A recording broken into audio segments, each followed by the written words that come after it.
This one is called The Mystery of Birth.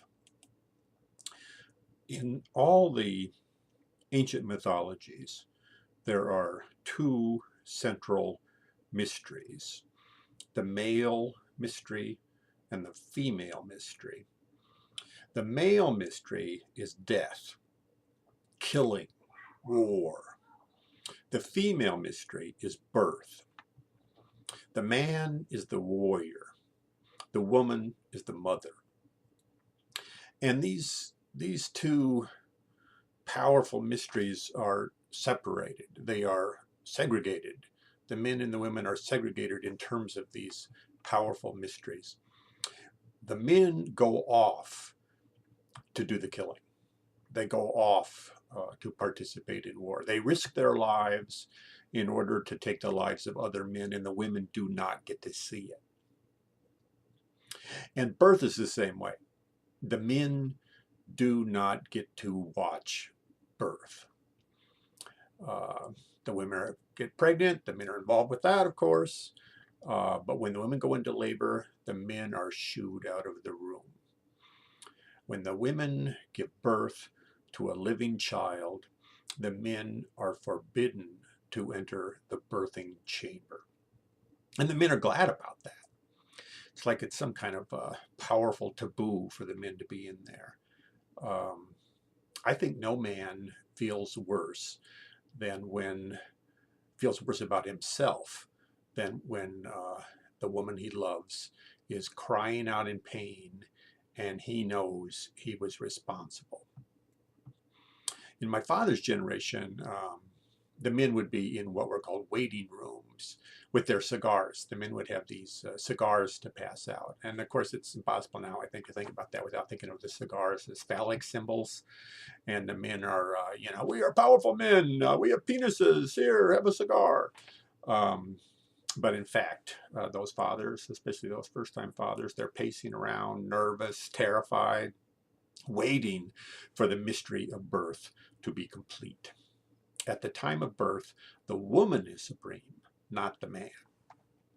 But in my era, in our era, that ancient segregation of men and women, that has broken down. We have women warriors, women who lead, women who command. We have women generals, women who kill, women who refuse to give birth. And our men enter the birthing rooms.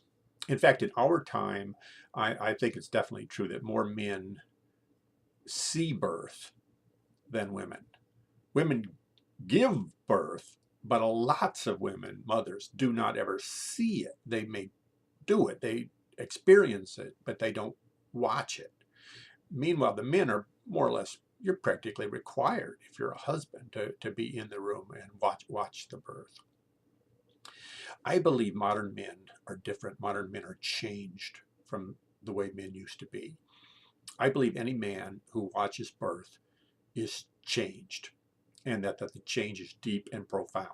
I don't know if modern men are really any better or wiser, but I do believe we are different than the men who came before us, the men who never saw birth.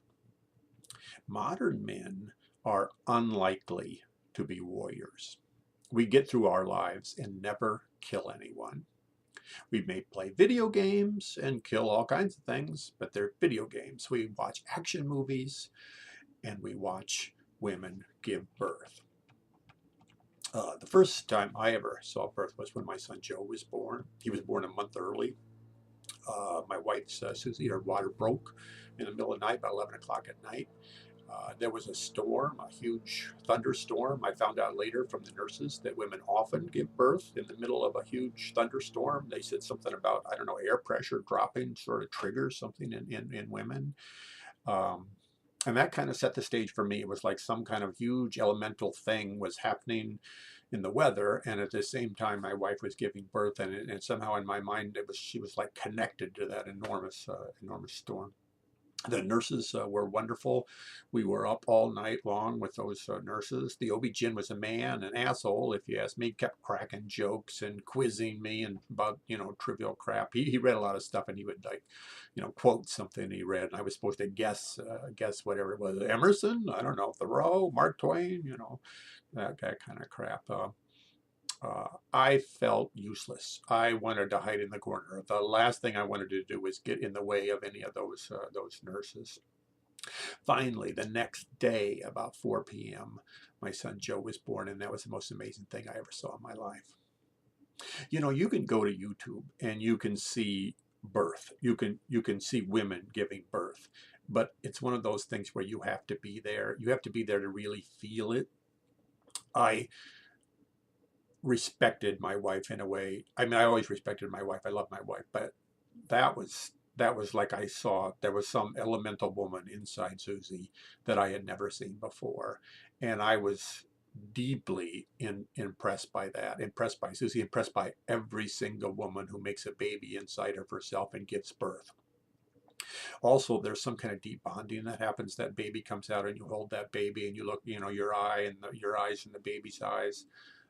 There's some kind of deep and powerful thing there. For months after that, Susie and I would come into a restaurant, and little baby Joe would be in like one of those car seats, and I'd be carrying that car seat into the restaurant. And if I saw like a table of old ladies, having coffee together or something, I would plop little Joe right down on their table. Hey, ladies, look at this. Just to see the glow and happiness in their eyes. I used to embarrass Susie every single time I did it, but those ladies loved it. And I believe there's something about babies. It's not just about the parents.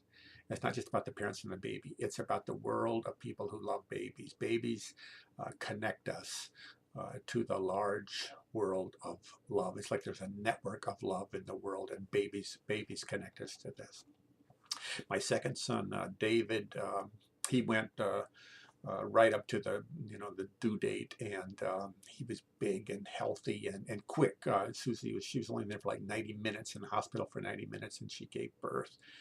And that OB-GYN, we were in a different town, and that OB-GYN, he was an old guy who had, I don't know, he probably delivered 5,000 babies, and he was a sweet, kind guy, and he got me involved, and I'm rubbing Susie's back and touching her knee, and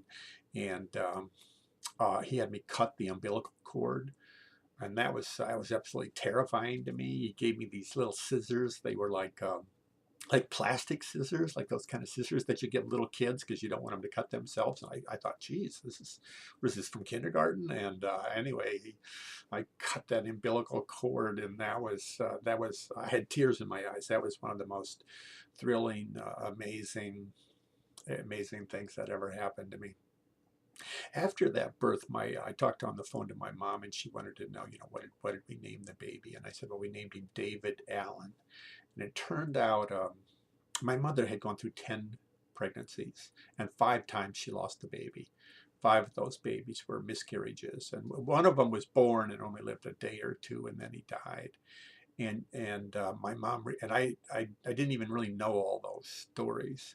And my mom told me that the baby who lived for just a day, she had named that baby David Allen, and that's what Susie and I named our baby without knowing it. And I could see it was like some magical thing had happened as far as my mom was concerned. At long last, there was a David Allen Arms in the world, and he was healthy, and he was going to flourish, and it was like something bigger than all of us had happened. I don't know exactly what it means that I have watched my wife give birth twice, but I believe it has deepened my capacity for love. It has connected me to other human beings, to my ancestors, to my children, to their children. I assume they will eventually have children. I can see this sort of network of life spreading life that's much bigger than I am. And I hope to get through life without ever killing anyone.